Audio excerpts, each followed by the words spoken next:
Hey guys, Shadylikeatree here, and this past week was a Circleville Pumpkin Show.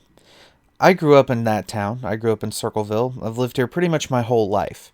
And every year, the third Wednesday in October, we get together to celebrate the harvest season and showcase our love for pumpkin, all things pumpkin. There's pumpkin donuts, pumpkin pie, and to save yourself some time, it's pretty much like Forrest Gump, but with pumpkin instead of shrimp.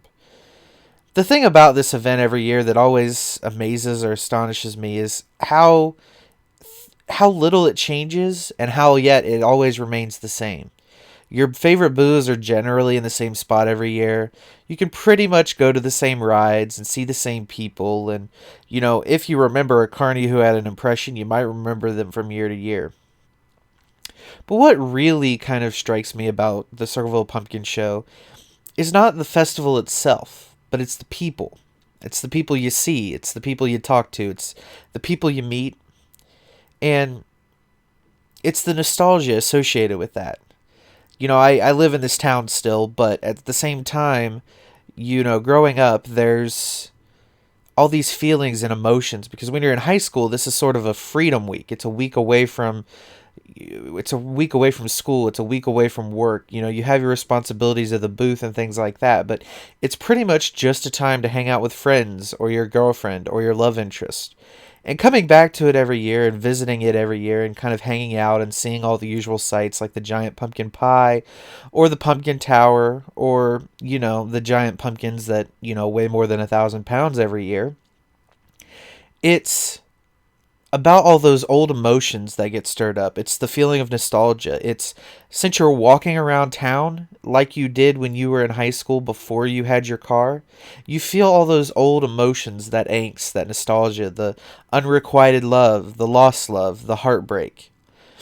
And when you're standing in line for pumpkin donuts, like this long line here that was easily 250 people deep, you kind of have time to kind of just take it all in and take in the city and take in your friends and your family and those you're walking around with because that's what it's all about. It's all about just friendship and it's all about community and gathering together and friends, and it's about what we together experience.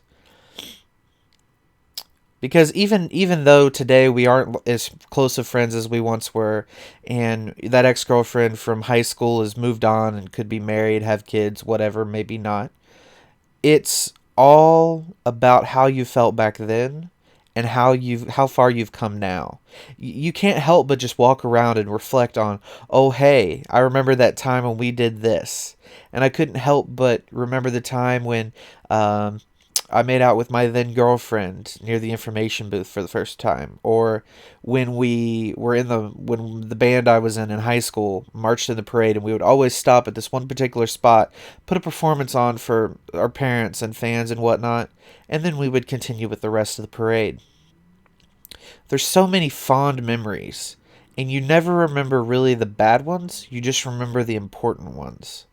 And I think that coming back to this festival every year and getting to eat all my favorite foods, ride all my favorite rides, and see all my favorite shops and my friends and family and who else you might run into, because it always seems like it's someone you've forgotten totally about until you run into them again. But at the end of the year, at the end of the day, the pumpkin show is about community, and I'm glad to be a part of this community, and it certainly made me nostalgic for the past, and it made me nostalgic for the future to some degree. So that's the Circleville Pumpkin Show. I hope you guys enjoyed. I'll see you next time. Take care.